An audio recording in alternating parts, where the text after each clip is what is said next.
Hi అమ్మ, రండి రవ్వ లడ్డు చేసుకుందాం. పూర్వం ఏం చేసేవాళ్ళంటేనమ్మా, ఫస్ట్ రవ్వ వేయించి పాలు పోసి ఉడకబెట్టిన తర్వాత చేసేవాళ్ళం. ఇప్పుడు ఏం చేస్తున్నామో తెలుసా?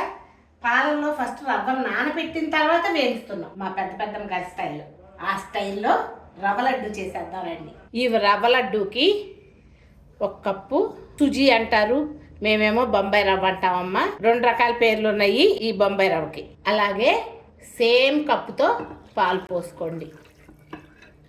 ఒకసారి తిప్పేసి ఒక ½ అన్ అవర్ నానపెడదాం. కొంచెం నెయ్యి వేయండి అమ్మా. కొన్ని జీడిపప్పు పులుకులు వేయించేద్దాం. సగం వేగిన తర్వాత ఈ ఎండు ద్రాక్ష కూడా వేసేయండి. తీసేద్దాము. 1 కప్పు బొంబాయి రవ్వకి ½ కప్పు కొబ్బరి వేయించేద్దాం. సిమ్ మీద పెట్టి కమ్మటి వాసన వచ్చే వరకు వేయించండి. తీసేద్దాము. బ్రౌన్ కలర్లోకి వచ్చింది కదా. ఇప్పుడు పాలల్లో నానబెట్టుకున్న రవ్వను కూడా వేయించేద్దాము. ఇదే ప్యాన్లో కొంచెం నెయ్యి వేసుకోండి. ఇందాక ఎట్లా ఉంది? పలచగా ఉంది. ఇప్పుడు చూడండి, పాలల్లో నానబెట్టిన రవ్వ గట్టిగా అయిపోయింది కదా. నెయ్యి వేసుకున్న బాండీలో వేసి సిమ్ మీద పెట్టండి. లైట్ బ్రౌన్ కలర్ వచ్చే వరకు వేయించండి. ఇలా నిదానంగా వేయించుకోండి. టమాటా వాసన వస్తుంది. ఇప్పుడు ఈ వేయించుకున్న కొబ్బరిని వేసేద్దాం. ఇది పచ్చి కొబ్బరి అమ్మ, నేను వేయించింది. ఎండు కొబ్బరి ఉంటే వేయించాల్సిన అవసరం లేదు. పచ్చి కొబ్బరి అయితే ఇంకొంచెం కమ్మగా ఉంటుందని నేతిలో వేయించాను. ఒకసారి తిప్పేయండి.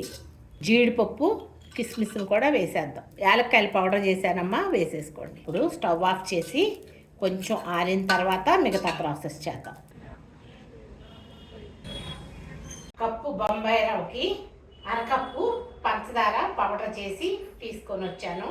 తీపి చూసుకుంటా పోసుకోండి. గోరువెచ్చగా ఉన్నప్పుడు పంచదార పౌడర్ కలుపుకుంటే ఇలా కలిసిపోద్ది, బాగుంటుంది. మరీ వేడిగా ఉన్నప్పుడు కలిపితే ఏమవుతుందని అంటే పంచదార పౌడర్ అంతా లసలసలాడిపోయినట్టు అయిపోద్ది. అలా టేస్ట్ సరిపడినంత పంచదార పౌడర్ కలిపేసుకొని సరిపోయింది అన్న తర్వాత ఊరిని కొంచెం ఈ పంచదార ఉంది కదా, పటికి బెల్లం ముక్కలు ఉన్న పంచదార ఉన్నా కూడా ఇలా ఒకసారి వేసేయండి. ఎక్కడన్నా ఆ పలుకు తగులుతా టేస్ట్ భలేగా ఉంటుందిలే. ఇలా కలిపేసి ఉండలు చేసేద్దాం. ఇదంతా వేయించినయే కదమ్మా, పాలు పోసి టేస్ట్ చాలా బాగుంటుంది.